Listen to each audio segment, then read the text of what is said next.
C'est à présent le chapitre 6 de ce livre, l'Apocalypse. Au verset 1, nous lisons Je regardais quand l'agneau ouvrit un des 7 sceaux. Alors à partir du chapitre 6, 7 sceaux vont être ouverts. Ensuite, 7 trompettes vont sonner et par la suite, 7 coupes vont être déversées. Pour comprendre la suite de l'Apocalypse, il nous faut correctement saisir le sens de tous ces symboles.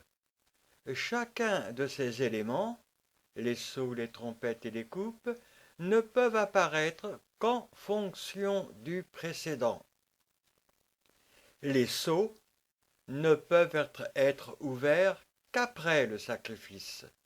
Les trompettes ne peuvent sonner que si les seaux sont ouverts, et les coupes ne peuvent être déversées que si les trompettes ont sonné. Chacun de ces éléments amène une étape de la justice de Dieu pour l'homme. Les sceaux sont ouverts. Proclamation des décisions de Dieu. Ensuite, les trompettes sonnent et nous avons une première étape de la mise en application de ces décisions sur les événements. Les effets issus des trompettes sont le résultat des conséquences, mais des conséquences naturelles du péché. Ensuite, troisièmement, les coupes sont déversées. Et nous avons ici une deuxième étape de la mise en application de ces décisions sur les événements. Pour ce qui est des coupes, les conséquences des trompettes n'amenant pas la repentance, la colère de Dieu s'exprime. Reprenons ces choses. 7 sceaux sont ouverts, et ils sont ouverts grâce au sacrifice, à la victoire de Jésus-Christ. Alors ici, pour les sceaux, il devrait être facile de comprendre que l'ouverture de chacun des sceaux n'amène pas des événements situés dans une période de temps, mais à l'exception du septième. L'ouverture de chaque sceau amène la lecture, à la manière de Dieu, d'une partie du livre, et on doit comprendre cette lecture comme étant l'annonce de ce qu'on pourrait appeler des décrets, c'est-à-dire que Dieu indique au niveau des sceaux avec quels éléments il va intervenir sur la terre. Il n'y a pas, en ce qui concerne les sceaux, d'événements dans le temps, mais encore une fois, à l'exception du septième. Ensuite, les trompettes sonnent, et les trompettes sonnent parce que le temps fixé arrive à son terme. Les événements eux-mêmes ne commencent qu'avec les trompettes. Le temps de la grâce doit être considéré comme une parenthèse nécessaire pour que la justice et l'amour de Dieu puissent être associés à l'homme que nous sommes, et que cet homme-là puisse apprendre et comprendre. Les trompettes sont le début de la mise en application des décrets qui ne commenceront qu'en leur jour, en raison de la patience de Dieu. Les trompettes nous décrivent les conséquences naturelles de l'activité pécheresse de l'homme sur la terre. Enfin, troisièmement, 7 coupes sont déversées, parce que la patience de Dieu est arrivée à son terme. C'est, pour les coupes, c'est Dieu qui agit. Car, répétons encore, que pour les trompettes, les événements qui en découlent ne sont que la conséquence du péché. Dieu ne freine plus la folie de l'homme. mais les coupes sont déversées par des anges, avec la complicité de la marche chrétienne. Mais complicité selon le regard de Dieu, et en aucun cas selon une action des chrétiens eux-mêmes. Là, il faut bien sûr le comprendre, selon qu'il est écrit, ne vous vengez pas vous-même, bien-aimés.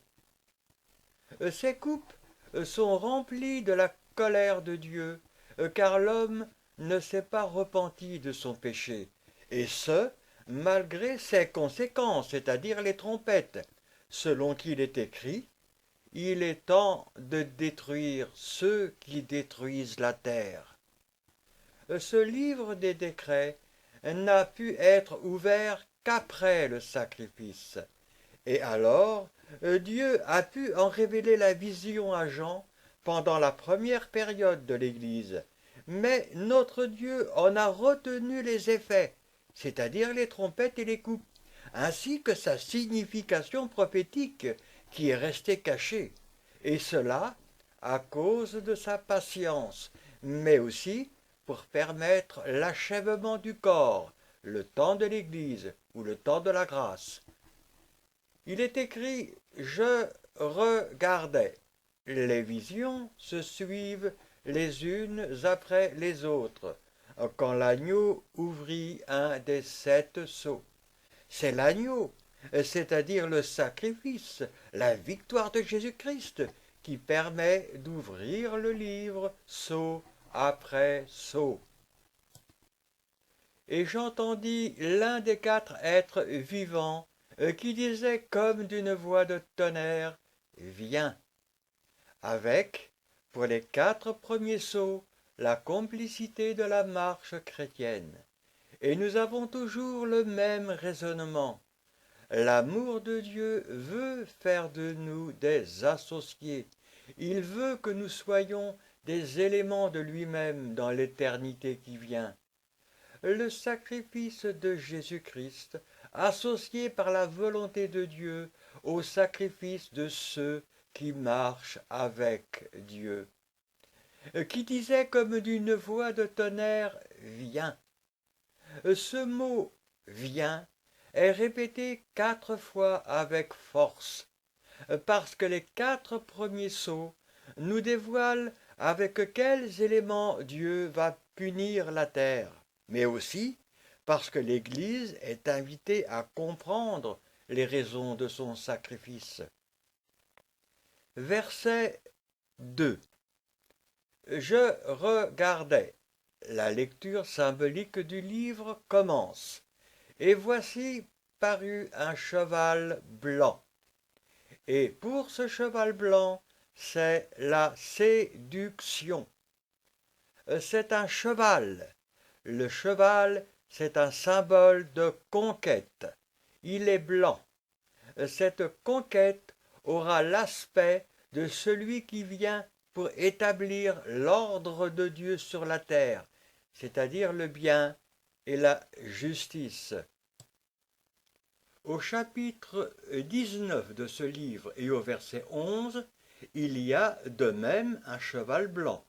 Cependant, et pour reconnaître ces symboles, il nous faut comprendre que le cavalier est inséparable de son cheval, et que le cheval ne peut s'expliquer qu'avec le cavalier.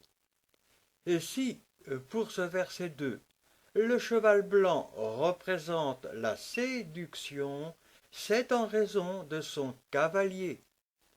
Dans le chapitre 19, le cheval blanc symbolisera de même celui qui vient pour établir le bien et la justice, mais sans séduction ou sans tromperie, et cela à cause du cavalier. Il est écrit celui qui le montait avait un arc, une couronne lui fut donnée, et il partit en vainqueur et pour vaincre. Alors pour ce qui est du cavalier, c'est l'esprit de séduction. Et c'est l'esprit de séduction qui vient toujours en premier. Ce n'est pas la parole de Dieu comme au chapitre 19. Et nous pouvons alors faire 4 remarques. Ici, celui qui le monte n'est pas nommé. Deuxièmement, il a un arc. Ce n'est pas l'épée à 2 tranchants. Troisièmement, une couronne lui fut donnée, mais l'or n'est pas mentionné. Et quatrièmement, il partit en vainqueur et pour vaincre. Reprenons ces 4 choses. Premièrement, la séduction ne se nomme pas, elle se cache. Elle se cache derrière un esprit de mensonge. Elle s'auréole de valeurs fausses, d'humilité trompeuse. Elle prend un vêtement de brebis. Deuxièmement, l'arc. L'arc nous donne une idée de rapidité, mais aussi de contamination. Il lance les traits enflammés du malin. Ces traits atteignent et contaminent les hommes afin que leur valeur morale et spirituelle ne soit plus celle de la parole. Ce n'est pas le cas pour l'épée à 2 tranchants.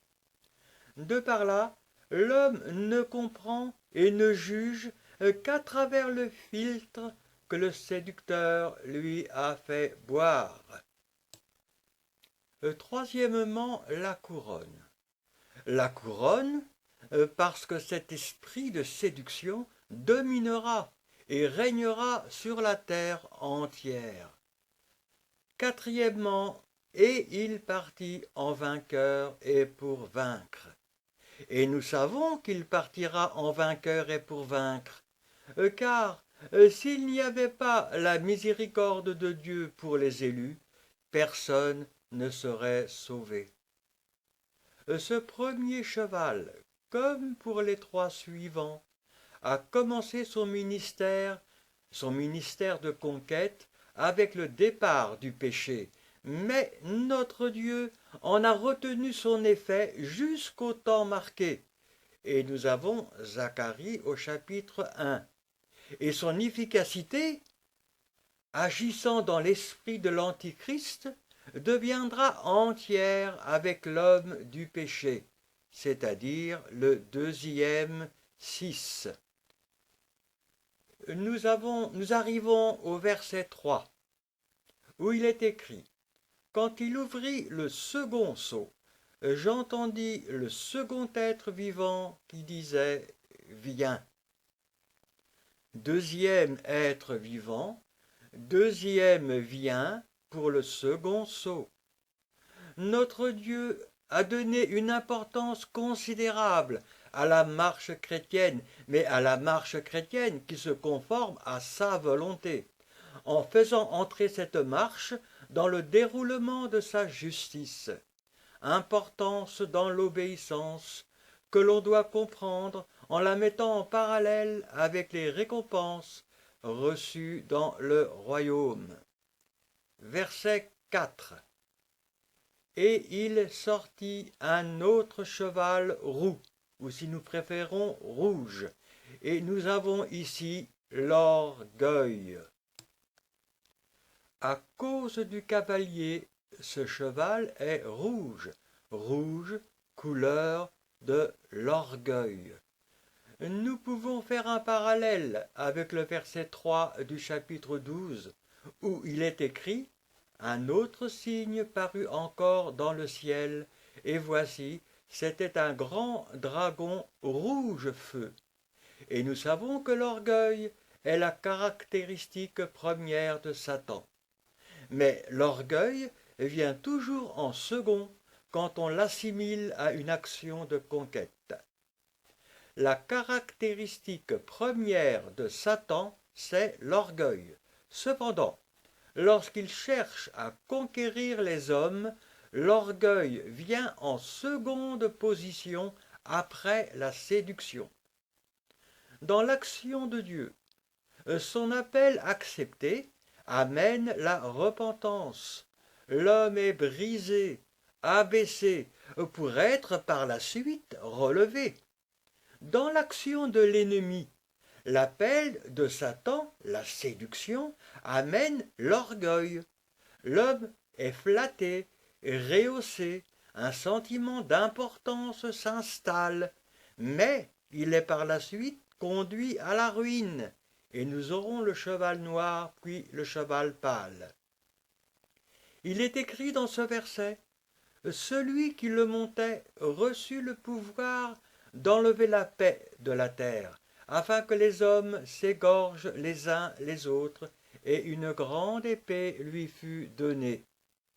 Alors pour ce qui est de ce cavalier du cheval rouge, nous avons l'esprit d'orgueil. C'est l'orgueil qui enlève la paix du cœur de l'homme, qui dresse l'homme contre l'homme, le frère contre son frère. L'orgueil amène le trouble jusque dans notre propre maison. L'orgueil amène la guerre, nation contre nation, à l'intérieur des nations, à l'intérieur des tribus, des familles, et jusqu'à l'intérieur de nous-mêmes. Une grande épée lui fut donnée, nous dit ce verset, et cela symbolise l'impact belliqueux de l'esprit d'orgueil. Verset 5 à présent. Quand il ouvrit le troisième sceau, j'entendis le troisième être vivant qui disait « Viens ». Troisième être vivant, troisième vient pour le troisième sceau. Je regardais, et voici parut un cheval noir. Alors, pour ce cheval noir, nous avons l'égoïsme. À cause du cavalier, ce cheval est noir, couleur de l'égoïsme. L'égoïsme vient en troisième position dans la conquête.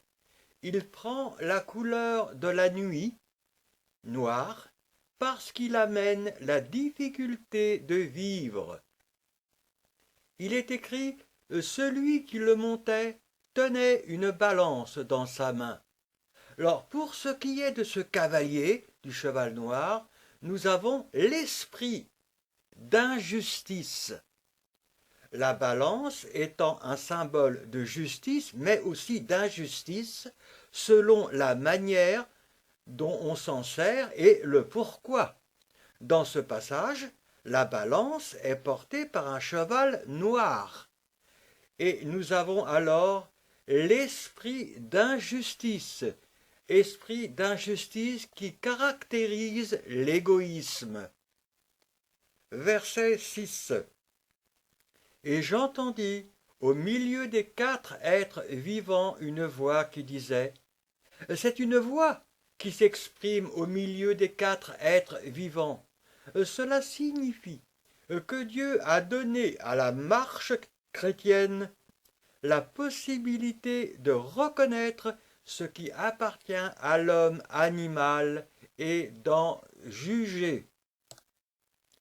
Une mesure de blé, nous dit ce verset, une mesure de blé pour un denier et 3 mesures d'orge pour un denier, mais ne fait point de mal à l'huile et au vin. Il y a ici le constat de 2 conséquences de l'égoïsme mis en mouvement par l'esprit d'injustice.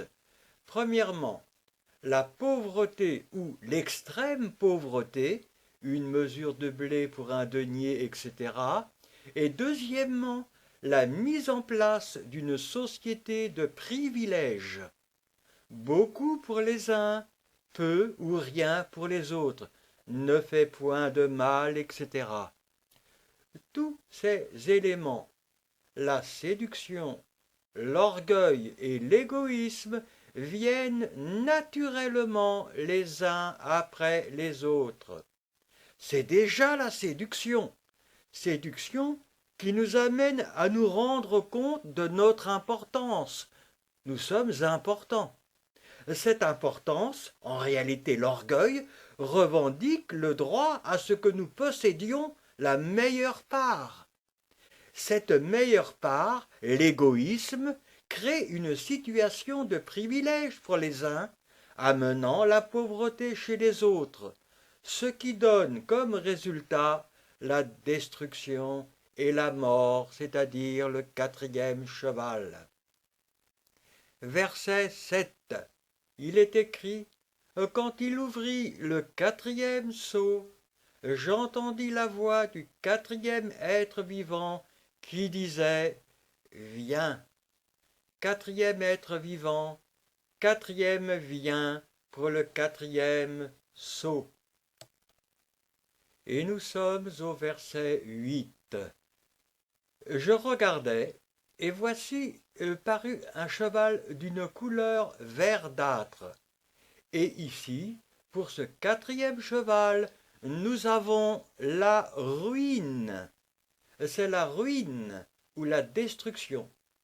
Cela est le résultat normal de la conquête des 3 chevaux précédents, selon qu'il est écrit: avant la ruine, le cœur de l'homme s'élève. À cause du cavalier, ce cheval est de couleur verdâtre ou pâle, livide, et cette couleur symbolise une action qui se meurt.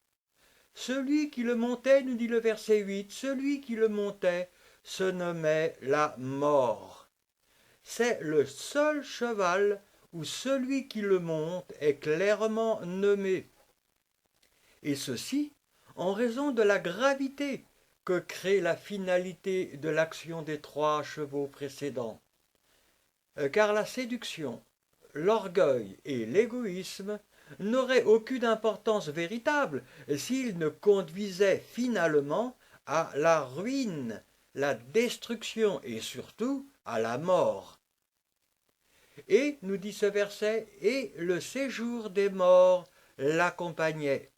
Il y a ici une idée de jugement, car celui qui monte le cheval pâle ne fait que récolter les fruits de l'œuvre des chevaux précédents, selon qu'il est écrit: le salaire du péché, c'est la mort. Et alors, le pécheur est envoyé dans le séjour des morts, où il attend le jugement. Le pouvoir leur fut donné sur le quart de la terre, pour faire périr les hommes par l'épée, la famine, par la mortalité et par les bêtes sauvages de la terre.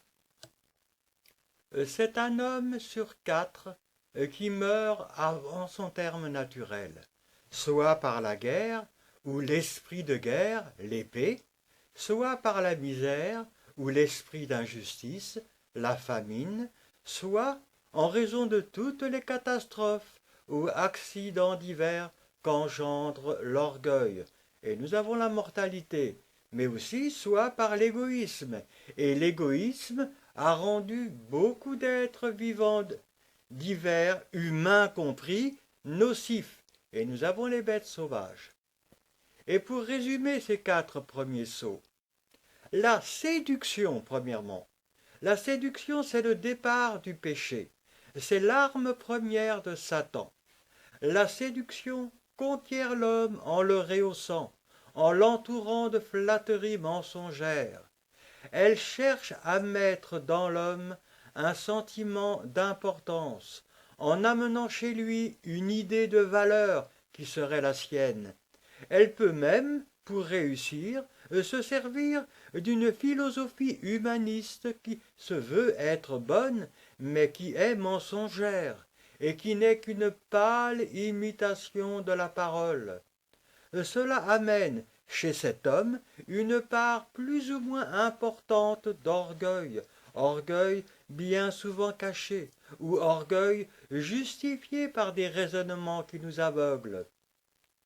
Ensuite, après la séduction, l'orgueil. Et cet orgueil qui devient le nôtre nous revêt de la nature de l'adversaire. Nous devenons comme lui, et comme lui, nous cherchons, et cela nous paraît bien souvent juste, à nous accaparer les valeurs et les biens charnels ou matériels du monde en se servant de la guerre ou de l'esprit de guerre, ce qui entraîne comme conséquence l'égoïsme, avec son cortège d'injustices, de difficultés, de pauvreté, de misère. Cela produit des situations de réaction, engendrant des conflits, des désespoirs qui, se conjuguant avec les chevaux précédents, amènent la mort. La mort, salaire du péché, entraînant les hommes dans le séjour des morts, où il ne leur reste plus que l'attente terrible du jugement, pour recevoir le salaire qui leur est dû. Ces 4 chevaux ont commencé leur course avec le départ du péché, amenant la maladie, l'infirmité, la mort. Ils sont, à eux seuls, le résultat de la désobéissance, et toute la folie de l'homme est contenue dans leurs œuvres. Et c'est à travers eux que Dieu punira la terre de son péché. Cependant, Dieu en a retenu les effets, car il use de patience envers nous à cause de l'œuvre de Jésus-Christ. Ces 4 chevaux, annoncés avec l'ouverture des sceaux, seront entièrement débridés au jour fixé. Ce sera le jour des trompettes, qui s'achèvera avec le versement des coupes, amenant et accomplissant la colère de Dieu. Et pour conclure ces 4 premiers sceaux, nous devons comprendre que pour arriver au 4e cheval, c'est-à-dire à la ruine, les 3 chevaux précédents, la séduction, l'orgueil et l'égoïsme, peuvent, dans leur marche, prendre beaucoup de détours. Et que d'autre part, ils sont souvent cachés à nos propres yeux par l'adversaire et justifiés par des raisonnements de toutes sortes. Séduction, orgueil et égoïsme installés dans le monde afin que la religion puisse s'en inspirer et que ceux qui sont censés nous conduire dans la parole puissent, en toute bonne foi, pour la plupart d'entre eux, marcher sur ce chemin de péché. Ils justifient alors leur travers, leur marche, leur grandeur, en interprétant la parole avec leur intelligence, selon leurs intérêts, en oubliant de pleurer sur eux-mêmes, et en fermant de ce fait la porte au Saint-Esprit, dont la mesure en eux devient faible ou voire même nulle. Cela a été, entre autres, une des raisons qui a transformé l'œuvre de Dieu en une synagogue de Satan, ainsi qu'en une multitude de doctrines diverses. Mais nous arrivons au verset 9. Quand il ouvrit le 5e sceau. Alors, si dans les 4 premiers sceaux, Dieu nous annonce qu'il punira la terre en ne freinant plus le péché de l'homme, dans les sceaux suivants, les décisions venant du trône et rendues possibles par le sacrifice concernent sa miséricorde pour plusieurs. Il y a pour ce 5e sceau 4 décisions venant de Dieu. Et ces 4 décisions sont: premièrement, la Pâque; deuxièmement, la Pentecôte; troisièmement, les trompettes; et quatrièmement, le sabbat. Premièrement, Dieu lève son jugement sur plusieurs, et c'est la Pâque. Deuxièmement, pour les associer au sacrifice de Jésus-Christ, et c'est la Pentecôte. Troisièmement, afin qu'ils entrent dans le déroulement de sa justice, et ce sont les trompettes et ce qui suit. Quatrièmement, et qu'ils puissent partager la nature de Jésus-Christ avec ses récompenses, et c'est le sabbat. nous allons voir ces choses. Premièrement, dans ce verset 9, il est écrit « Je vis sous l'autel les âmes ». Et c'est la première décision, c'est-à-dire la Pâque. Dieu décide de faire grâce sur plusieurs, de lever leur jugement, c'est-à-dire la condamnation à mort. Ils sont sous l'autel, c'est-à-dire couverts par le sang du sacrifice. C'est la Pâque. Et cette expression « sous l'autel » signifie qu'ils ne seront pas jugés. C'est la victoire sur la mort que Dieu donne à un peuple qu'il s'est acquis. Ensuite, de ceux qui avaient été immolés. Et nous avons là une deuxième décision, c'est-à-dire la Pentecôte. Ce peuple, pour lequel il a été fait grâce, Dieu décide de le conduire sur le chemin, c'est la Pentecôte, c'est-à-dire de l'amener au sacrifice en obéissant à l'action de l'Esprit. Comme Jésus a marché, il doit marcher de même. Comme Jésus a été envoyé, ce peuple est envoyé de même, selon qu'il est écrit « Comme tu m'as envoyé dans le monde, je les ai aussi envoyés dans le monde. » Car nous sommes envoyés à une vie de sacrifice, à une vie de renoncement, afin d'être conformes à l'exemple de Jésus-Christ. Car il est écrit « J'ai été crucifié avec Christ, et si je vis, ce n'est plus moi qui vis, c'est Christ qui vit en moi. » Chacun avec la part que son Dieu a pour lui, car notre sacrifice, couronnement du renoncement qui est le nôtre, peut revêtir des aspects divers. Ensuite, nous lisons dans ce verset « À cause de la parole de Dieu et à cause du témoignage qu'ils avaient rendu. » Et nous avons ici les deux symboles que nous retrouvons souvent dans ce livre, le chandelier et l'ange. Car, dans cette fin du verset 9, Dieu nous indique que cette marche issue de la grâce et allant vers le sacrifice devra s'appuyer en permanence sur deux éléments. Premièrement, à cause de la parole de Dieu, donc premièrement à cause de Jésus-Christ, sa victoire vécue en nous, jour après jour par la foi, et c'est le chandelier, le sang de l'agneau, et ensuite, et à cause du témoignage qu'ils avaient rendu. Deuxième élément, à cause de notre marche responsable avec Dieu. C'est l'étoile ou l'ange, la parole du témoignage, notre victoire de l'obéissance. Mais on arrive au verset 10.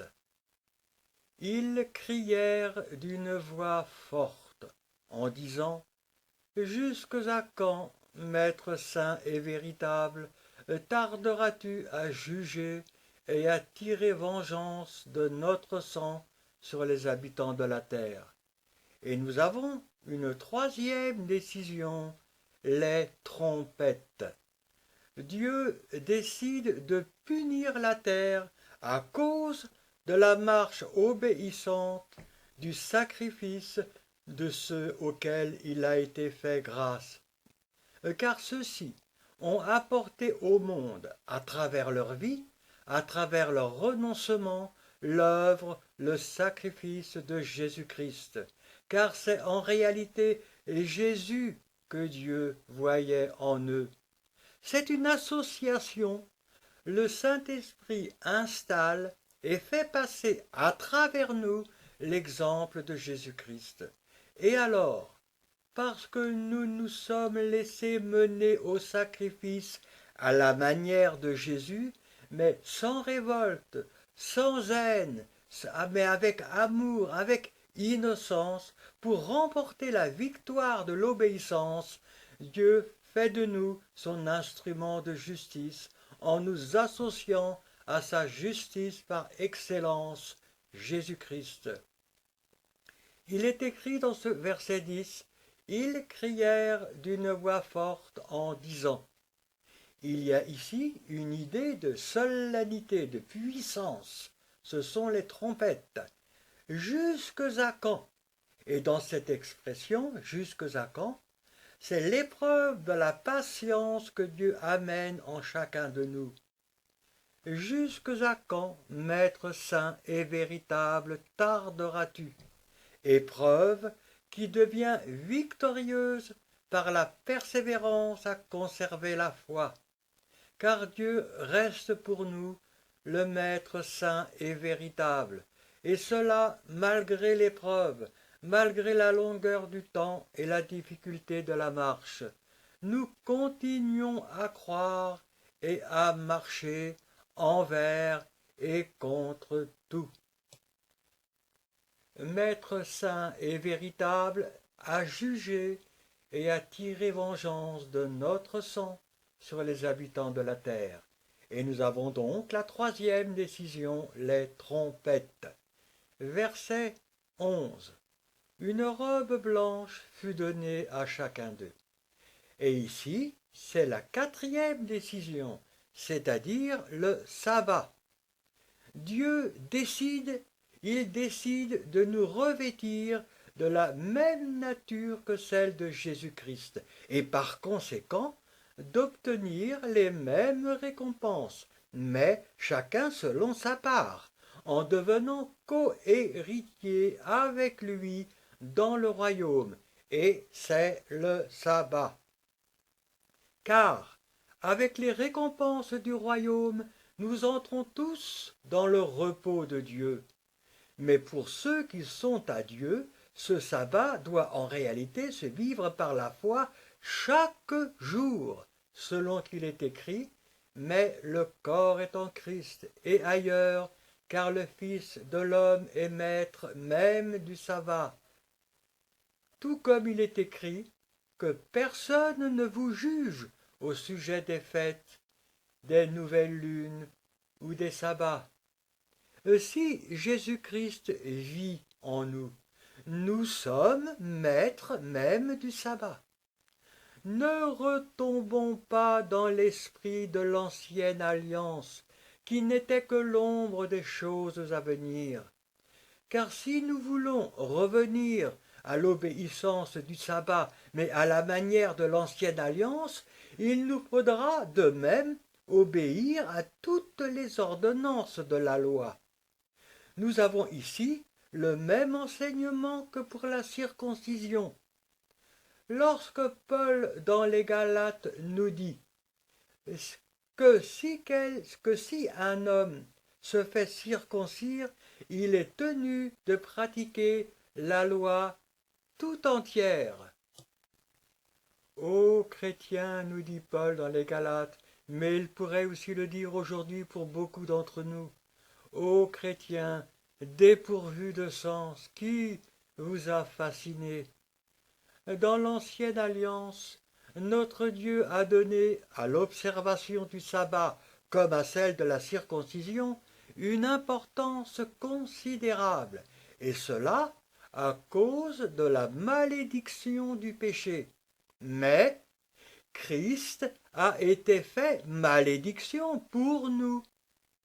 Christ serait donc mort en vain? Le sabbat a été donné pour l'homme et non le contraire.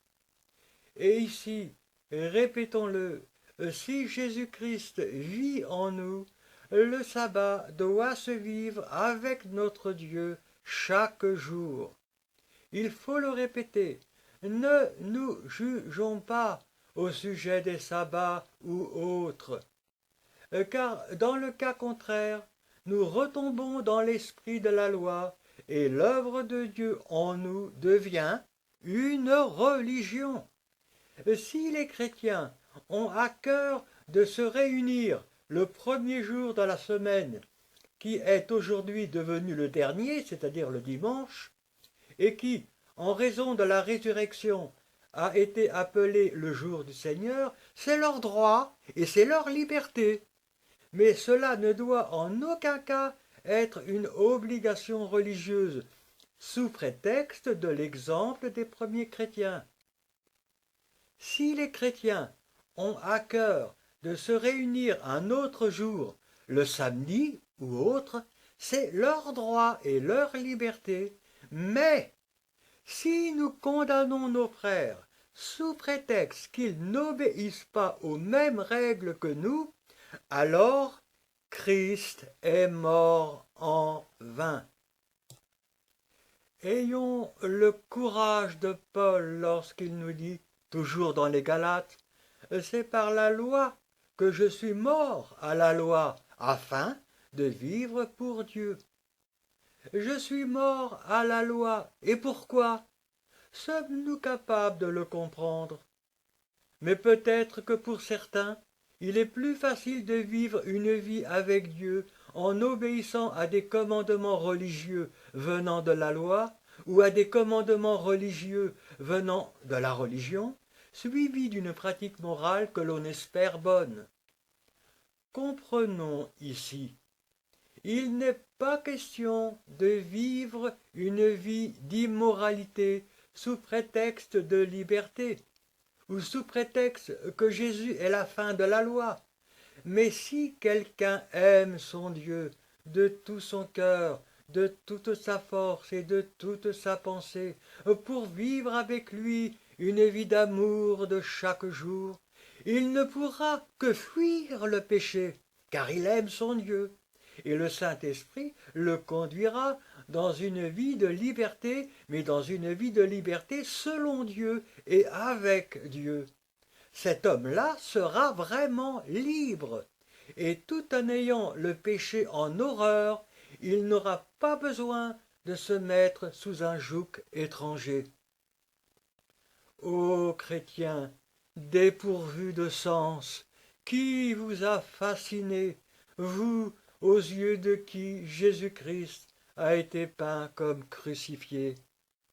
Vivons pour notre Dieu chaque jour de notre vie, et alors la bénédiction du sabbat sera la nôtre, quel que soit le jour. Il est écrit dans ce verset, et il leur fut dit de se tenir en repos quelque temps encore, jusqu'à ce que soit complet le nombre de leurs compagnons de service et de leurs frères qui devaient être mis à mort comme eux. Dans cette deuxième partie du verset 11, Dieu nous informe qu'il accomplira et achèvera la troisième et quatrième décision le même jour et ensemble, afin que tous les membres du petit troupeau puissent commencer leur vocation céleste ensemble. Et il leur fut dit de se tenir en repos quelque temps encore, c'est-à-dire le même jour, car Dieu a réservé un jour où sa colère s'exprimera en raison de sa justice, c'est la troisième décision, et où le corps recevra sa récompense, c'est la quatrième décision, et ce sera le jour du Seigneur. Jusqu'à ce que soit complet le nombre de leurs compagnons de service et de leurs frères qui devaient être mis à mort comme eux. Et ici, c'est parce que c'est ensemble, le même jour ensemble. C'est le nombre achevé, enlevé, parti à la rencontre du Seigneur, afin que nous puissions nous réjouir tous ensemble pour entrer dans la gloire de Jésus-Christ, notre Seigneur. Verset 12. Dans ce verset 12, on arrive au sixième sceau. Il est écrit « Je regardais quand il ouvrit le sixième sceau. » Sixième sceau ouvert à cause du sacrifice, avec trois décisions. Ce qu'on pourrait appeler une guerre avec ses conséquences sur les hommes, premièrement. Deuxièmement, les 144 000. Troisièmement, la foule des rachetés. Il y eut un grand tremblement de terre, nous dit ce verset. Alors, dans la symbolique de l'Apocalypse, l'expression tremblement de terre a le sens d'un bouleversement, d'un changement important survenant sur la terre des hommes et pouvant affecter aussi bien ses habitants que leur milieu, comportement, manière de voir ou de penser, effet sur la nature, etc. Nous devons comprendre la signification symbolique de cette expression tremblement de terre de cette manière. Ce n'est pas en aucun cas un tremblement de terre vu à la manière des hommes. Ce début du verset 12 nous apprend que la première décision de ce sixième sceau sera précédée d'un changement important de la manière de voir des hommes avec ses conséquences, un grand tremblement de terre. Il est écrit ensuite, le soleil devint noir comme un sac de crin. La lune entière devint comme du sang. Et dans cette première décision du sixième sceau, nous avions dit qu'il était fait mention d'une guerre. C'est effectivement une guerre, mais une guerre dans le ciel. C'est une guerre dans le ciel qui nous est annoncée. Cette décision est la conséquence logique du cinquième sceau, car dans ce cinquième sceau, le petit troupeau est arrivé à son terme et établi auprès de son Seigneur. De par là, ceux qui l'accusaient nuit et jour devant Dieu n'ont plus leur place dans les lieux célestes. Pour cela, nous devons comprendre que ceux qui ont perdu leur dignité par leur désobéissance, ceux qui se sont révoltés contre Dieu pour obéir à un désir de prédominance, s'ils ont perdu leur fonction, ils n'ont cependant pas perdu leur accès dans les lieux célestes, même si nous avons, pour certains, du mal à le comprendre, selon qu'il est écrit, car nous n'avons pas à lutter contre la chair et le sang, mais contre les dominations, contre les autorités, contre les princes de ce monde de ténèbres, contre les esprits méchants, et Paul ajoute dans les lieux célestes. Depuis leur chute, ils cherchent à détruire l'œuvre de Dieu en voulant le prendre en défaut dans ses lois, ce qui donnerait à ces esprits la victoire, car Dieu ne peut se renier lui-même. Pour cela, c'est l'Église, c'est le chrétien qui est sans cesse accusé, afin de prendre l'amour de Dieu en défaut. Et en cas de victoire, Dieu serait obligé d'accéder à leurs désirs, c'est-à-dire à leur orgueil. Mais Jésus a vaincu, selon qu'il est écrit, « Maintenant le prince de ce monde est jugé ».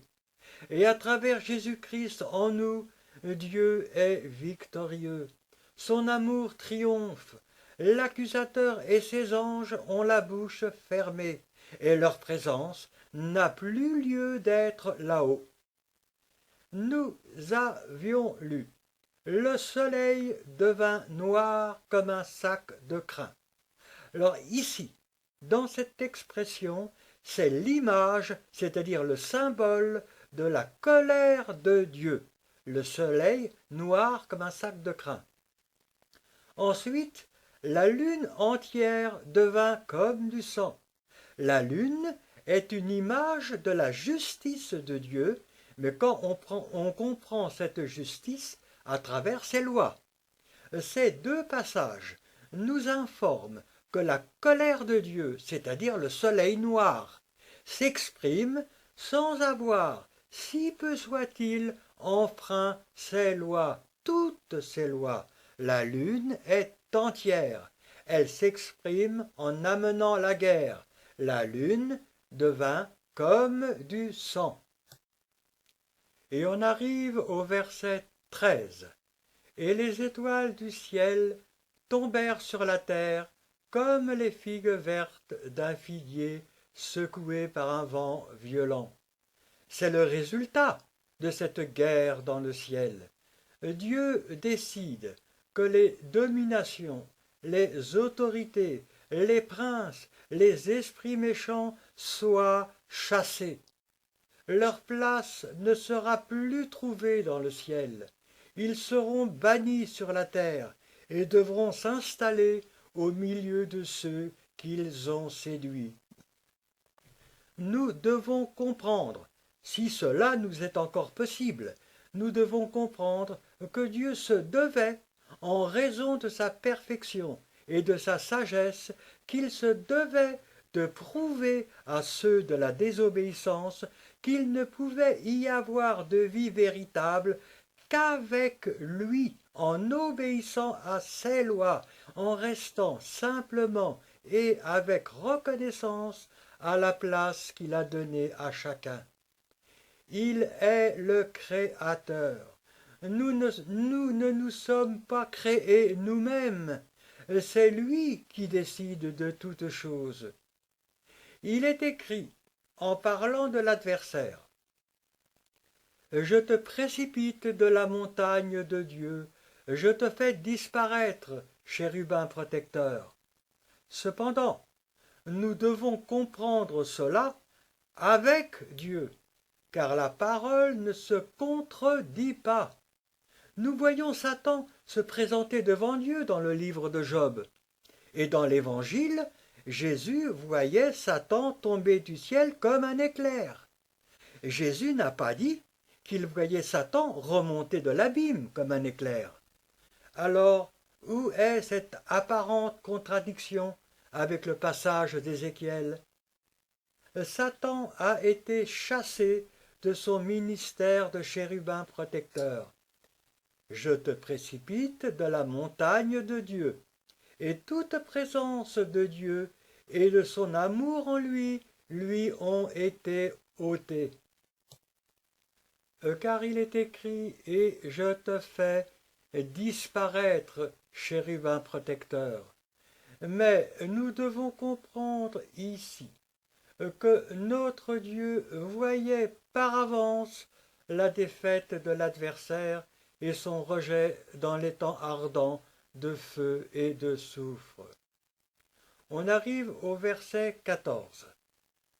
À partir du verset 14, ce sont les conséquences de l'arrivée des esprits sur la terre, animés d'une grande colère, qui sont permises par les décisions de Dieu. Il est écrit « Le ciel se retira comme un livre qu'on roule ». C'est la tempérance de Dieu pour la terre qui se retire en raison de l'achèvement du 5e sceau et de l'arrivée des esprits méchants. Mais aussi sa miséricorde. L'ère de la grâce étant arrivée à son terme, la miséricorde de Dieu n'est plus la même. Elle ne prend plus le même chemin. Car si Satan est le prince du monde, son action reste cependant freinée par la présence du Saint-Esprit. Saint-Esprit présent dans la vie de ceux qui marchent avec Dieu sur la terre, grâce à la victoire de Jésus-Christ en eux, selon qu'il est écrit.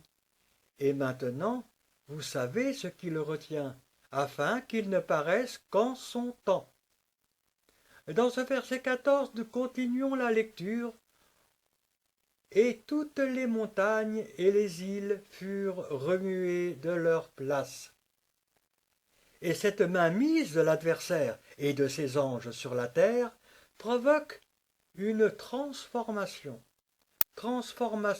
des institutions et des œuvres, donnant un étonnement et pour les autorités terrestres, symbolisées ici par les montagnes, et pour les organisations, les associations diverses au milieu des nations, symbole ici des îles. Cependant, il faut prendre garde, car cette mainmise de Satan et de ses anges est de nature spirituelle, c'est-à-dire qu'elle reste cachée. Ils ne peuvent accéder au pouvoir qu'à travers la chair de l'homme. Verset 15 à présent. Si le verset 13 est la conséquence de la guerre dans le ciel, et que le verset 14 prédit la mise en place du règne sans contrainte de Satan chez les hommes, dans les versets 15, 16 et 17, Dieu permet que l'humanité séduite obéisse à l'adversaire. L'homme s'adore lui-même pour rejeter entièrement la réalité de Dieu. Il est écrit dans ce verset 15, « Les rois de la terre, les grands, les chefs militaires, les riches, les puissants, tous les esclaves et les hommes libres, c'est ici toute l'humanité, depuis le plus petit des esclaves jusqu'au plus puissant des grands, qui subit et accepte la séduction. Dieu il permet que ceux qui gouvernent, ceux qui disposent du pouvoir, soient les premiers à être séduits, à être dirigés par l'œuvre de l'adversaire, sans qu'ils puissent eux-mêmes dominer et comprendre la marche et la mesure des événements. Ensuite, dans ce verset 15, se cachèrent dans les cavernes et dans les rochers des montagnes.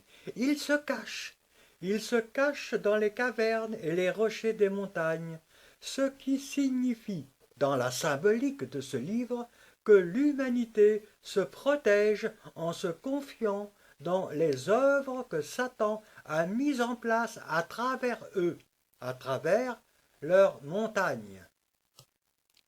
Verset 16. Et il disait aux montagnes et aux rochers, « Tombez sur nous et cachez-nous devant la face de celui qui est assis sur le trône et devant la colère de l'agneau. » Il y a là plus que de la confiance. L'humanité se donne entièrement aux montagnes et aux rochers.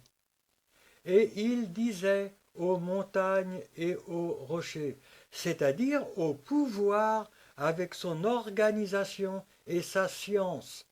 Tombez sur nous, prenez entièrement possession de nous et cachez-nous, afin de nous protéger devant la face de celui qui est assis sur le trône et devant la colère de l'agneau, de nous protéger des conséquences de notre folie.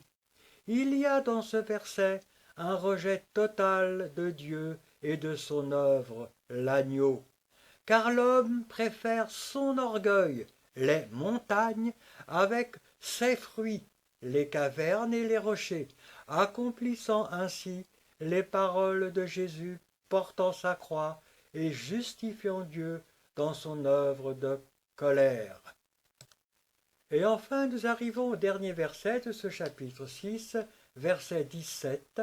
« Car le grand jour de sa colère est venu, et qui peut subsister ?» Dans la conclusion de ce verset 17, nous pouvons comprendre à quel point la désobéissance de l'homme est arrivée à son sommet. Le péché, arrivé à son comble et à son terme, amène toutes sortes de fléaux, sans pour autant conduire les hommes à la repentance. Ceux-ci reconnaissent la réalité de leur folie, de leur désobéissance. Cependant, ils persévèrent, dans leur blasphème et dans leur chemin. C'est une espèce de fuite en avant qui s'appuie sur l'orgueil, et nous pouvons comparer avec Apocalypse au chapitre 9 et au verset 20 et 21. Et c'est la fin du chapitre 6.